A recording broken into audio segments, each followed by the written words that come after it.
Hola, ¿qué tal mis queridos hermanos y amigos que lo escuchan? Este es su segmento Reflexiones, como siempre, con la Biblia en la mano, que en el día de hoy, con la ayuda de Dios, vamos a continuar el estudio que hemos estado impartiendo acerca de la primera carta a los Corintios.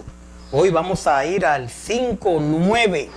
Recordemos que ya habíamos hablado de el 5 del 1 al 8, donde hablamos de un caso de inmoralidad juzgado en la iglesia, como Pablo dice que debe ser llevado a cabo y cómo él actúa con un hermano que estaba cometiendo pecado. Hoy en día, pues nosotros, pues como estamos fundamentados en la doctrina de los apóstoles, pues tenemos que llevar claramente la palabra tal y como nos la dejan escrita aquí en el Nuevo Testamento, y vamos a hablar hoy de lo que es la inmoralidad debe ser juzgada.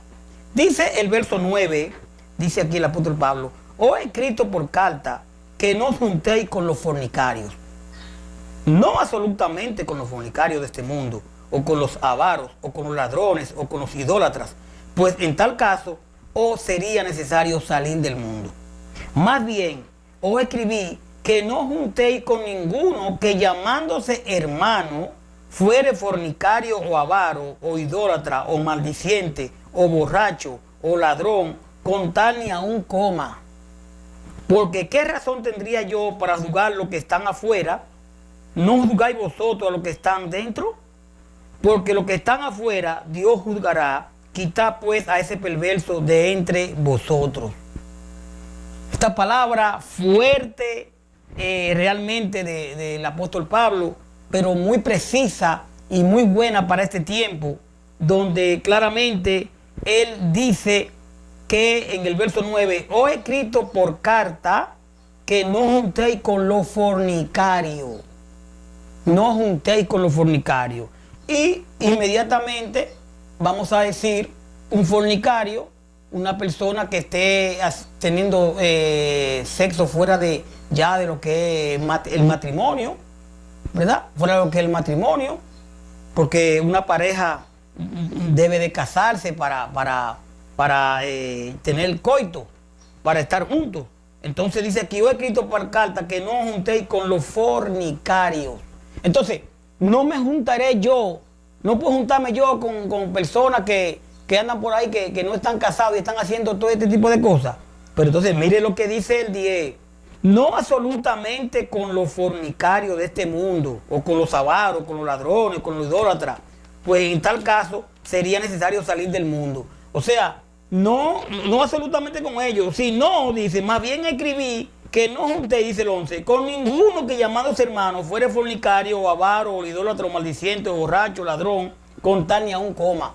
Es con los mismos hermanos de la iglesia que uno, sabiendo que están haciendo cosas indebidas, ni aún coma. Fíjense usted esto que hemos encontrado. Lo fuerte de esta carta. Entonces, que él dice que no anden con personas inmorales. Segunda de Corintios 6:14, Efesios 5:11, Segunda de Tesalonicenses 3:14. Realmente, hablando claramente, mire, es muy fuerte esta carta. Porque él dice, no absolutamente con los que están fuera, es con los que están dentro, con los que, llamándose hermanos, estén haciendo este tipo de cosas. Y la pregunta sería: ¿conocemos algún hermano que está fuera de la gracia de Dios, como se dice, haciendo las cosas que no deben de hacerlas? Entonces dice, con lo tal ni te junte. Dice el verso 10, no absolutamente con los fornicarios de este mundo, o con los avaros, o con ladrones, o con los idólatras, pues en tal caso sería necesario salir del mundo. Ya le expliqué que lo que pasa. Entonces, usted puede ver a 1 Corintios 10:27. Mire, no mezclarse con los pecadores del mundo hubiese significado un retiro completo, como cuando alguien entra a un monasterio para salir del mundo. Y Pablo da a entender que esa no es la voluntad de Dios para nosotros, y las huellas de la filosofía monástica en la historia de la iglesia evidencia su relativa esterilidad, o sea, la impotencia, a la hora de hacer avanzar tanto la santidad como el evangelio. Si usted y yo no nos pudiéramos juntar con personas del mundo que estén haciendo todo esto, entonces el evangelio no avanza. Entonces hay que hacerlo, pero cuidado, cuidado, que podemos nosotros tratar de persuadir, pero cuidado si nos involucramos, porque es un poquito difícil entender esto en el sentido de que, repito, es con lo que se llaman hermanos, con lo que son hermanos que estén haciendo esto, ni con yo ni juntéis. Pero ¿cómo no nos podemos juntar con personas que estén haciéndolo en el mundo? ¿Cómo le predicamos? Entonces, esto hay que saber manejarlo, y quiero que usted me entienda bien para saber en dónde estamos pisando. Porque también puede ser que se me tilde, pues entonces tú estás mandando a que me junte. Es que si yo no le predico al que está haciendo la cosa mala, el evangelio no avanza en un sentido, y esa persona quizá no puede cambiar su vida. Entonces vamos a tener que hacerlo, pero sin llegar nosotros a hacer lo mismo, porque también tenemos que pensar que un poco de levadura le da toda la masa, pero no podemos ser tan religiosos. Tenemos que entender lo que dice aquí. Más bien no escribirse el 11, repito, que no juntéis con ninguno que llamándose hermano fuere fornicario o avaro o idólatra o maldiciente o borracho, ladrón, con el tal ni aún comáis. Entonces, realmente dice por 12, porque qué razón tendría yo para juzgar a los que están fuera, no juzgáis vosotros los que están dentro. O sea, llamándose hermanos que sean fornicarios, que sean avaros, que sean idólatras, que sean maldicientes, borrachones, ladrones, ni siquiera coman. Segundo Tesalonicenses 3:6, Primera de Corintios 17, 17, 14, 20 y 21. Donde quiera, Pablo recomienda buscar la rehabilitación de los santos que yerran, no el apartarse de ellos. No es que si un hermano está mal, haciendo las cosas malas, no es que ya que le cerremos la puerta y más nunca. No, entendemos que uno se aparta, pero va como quiera que sea, diciéndole su cosita, llamándolo, pero no es apartarlo porque ya. Porque donde quiera, Pablo recomienda buscar la rehabilitación de los santos que yerran y no el apartarse de ellos. Gálatas 6:1. Aquí instruye que a veces hay que alejarlo de la comunidad del creyente. Ello supone aplicar medidas disciplinarias estrictas cuando miembros de la iglesia persisten en el pecado y no prestan atención a los consejos que se le ofrecen para remediar el mal.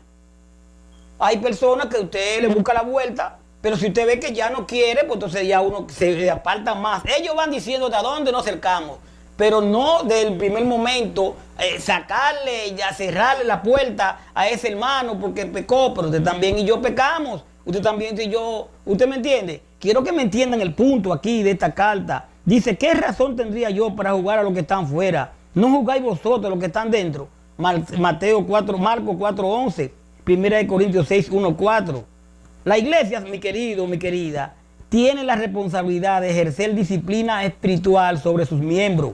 Mateo 18:15-18, segunda de Juan 10. Disciplina. Pero tenemos que tener amor con los demás. Así como cayeron ellos, puede caer usted, puedo caer yo. Ojo, no estoy hablando de que aceptemos a todo el mundo y que la iglesia tiene que aceptar. Tenemos que saber hacer esto. Tenemos que ser justos primero si queremos ser felices. Dice el verso 13, porque a los que están fuera, Dios juzgará. Quitad pues a este perverso entre vosotros. ¿Pero qué estaba haciendo esta persona desde el 5:1? Que se hablaba que entre ellos, que alguno tiene la mujer de su padre, su suegra. Entonces él dice, porque a los que están fuera Dios los juzgará. Aquí está pues este perverso entre vosotros. Si ese perverso no se quiere arrepentir, si ese perverso no quiere aceptar que está haciendo las cosas malas. Fulano está en pecado y yo lo abandoné, yo me quité, pero ni siquiera se ha hablado con esa persona, se ha hablado aparte, mira esto y aquello y lo otro. Hay que saber cómo hacerlo realmente. La iglesia realmente tiene que estar unida en un mismo sentir, porque a los que están fuera Dios juzgará. Deuteronomio 13:5, Deuteronomio 21:21. Ya para terminar, mis queridos, mi querida, mire, la iglesia juzga, es decir, administra medida disciplinaria a quienes forman parte de la comunidad del creyente. La iglesia, cuando hablo de iglesia, la congregación juzga, es decir, administra medida disciplinaria a quienes forman parte de la comunidad del creyente.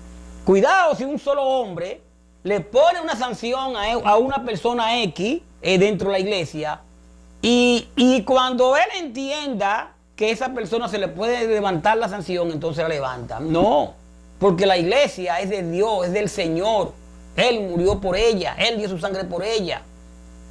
Y para eso dejó formado cómo quiere que la iglesia se maneje, con ancianos, pastores, no uno, varios. Entonces, la iglesia administra, y yo repito, la iglesia administra medidas disciplinarias a quienes forman parte de la comunidad del creyente. Porque hay casos donde una sola persona es que viene y pone la sanción a un hermano. Perfecto. Y la levanta cuando él entiende que debe levantarla. Cuando el Señor me diga que yo levantarla, cuando yo sienta del Señor. Y la iglesia somos todos. La congregación local, si los ancianos pusieron una medida, la iglesia se reúne y buscan la forma de cómo levantar la sanción a los hermanos si ya no se lo merece. Dios juzga al mundo. La moral cristiana nunca puede ser exitosamente impuesta al mundo. Y esa no debe ser nuestra misión. Esa no debe ser nuestra misión. ¿Cuál es nuestra misión? Y predicar el evangelio. Quitar ese perverso de entre vosotros es una cita que se repite 9 veces en el libro de Deuteronomio como un principio inexcusable para el pueblo de Dios y que se aplica directamente a los casos de incesto e indirectamente a todo femento de mal en nuestra vida. El objetivo de este procedimiento es redimir, no castigar. Muy pendiente a eso, 2 Corintios 2, 5, 11. Los conversos de Corinto habían interpretado mal las instrucciones de Pablo en una carta anterior sobre su asociación con gente inmoral, pensando que había querido decir evitar los contactos con los pecadores no cristianos, aunque de hecho se refería a gente inmoral que reclamaba profesar la fe cristiana. Muy importante entender todo esto que hemos leído aquí, y por eso el título es que le hemos puesto aquí a este tema, que la inmoralidad debe ser juzgada, pero ¿cómo debe ser juzgada? Y sobre todo tener mucho amor. Entonces, los conversos de Corinto, ellos habían interpretado mal las instrucciones de Pablo. Entonces, en una carta anterior sobre su asociación con la gente inmoral, ellos pensaban que habían querido decir evitar los contactos con los pecadores no cristianos. Y yo decía, si evitamos el contacto con los no cristianos, ¿cómo avanza el evangelio del Señor? Vamos a tener contacto. Lo que no podemos nosotros es hacer lo que ellos hacen. Aunque de hecho se refería a gente inmoral que reclamaba profesar la fe cristiana. Profesaban la fe cristiana, pero hacían cosas inmorales. Entonces había que enfrentarlo. ¿Cómo? Con amor, hablarle claramente de cómo debe ser el evangelio del Señor. Señores, vamos a dejarlo ahí por el día de hoy, para después venir al verso 6, donde vamos a hablar de que no debemos de acusar a los hermanos, el cristiano y los tribunales civiles. Ahí vamos a aprender muchas cosas, porque recordemos que hay tribunales civiles, ahí están los jueces, ahí está la corte, ¿verdad? Y vamos a ver el papel de cristiano frente a esto. Vamos a hablar de que no acuséis a los hermanos y el cristiano y los tribunales civiles. Señores, gracias por su sintonía. Espero que usted haya estudiado lo que hemos leído. Leímos del verso 9, 5, 9 al 13 de Primera de Corintios. Que la paz del Señor esté siempre con nosotros. Hasta la próxima.